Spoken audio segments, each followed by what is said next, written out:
50 mm di pioggia in mezz'ora. Le intense precipitazioni abbattutesi in Cadore nella notte hanno provocato una colata detritica sull'abitato di Borca di Cadore nel cuore delle Dolomiti bellunesi. Tonnellate di ghiaia, ma fortunatamente solo pochi sassi di grandi dimensioni, ma sufficienti a bloccare l'accesso alle abitazioni e permettere ai residenti di mettersi in salvo.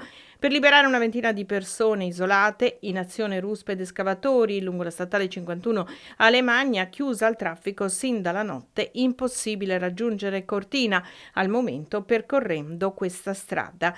La frana nella frazione di Cancia, la stessa dove nel 2009 hanno perso la vita per un fenomeno analogo 2 persone, una madre ed un figlio. Ingenti sono comunque i danni alle cose. A dare notizia della colata l'assessorato alla protezione civile del Veneto. L'assessore Bottacina ha evidenziato che si tratta della zona dove qualcuno avrebbe voluto realizzare il villaggio olimpico dei Giochi invernali del 2026. Al lavoro le squadre dei Vigili del Fuoco di Cortina e Pieve di Cadore, i volontari di protezione civile e i vigili del fuoco di Valle di Cadore, Cortina, Lozzo, Lorenzago, Calalzo e San Vito di Cadore, impegnati anche a Pieve di Cadore per alcuni allagamenti dovuti alle piogge intense.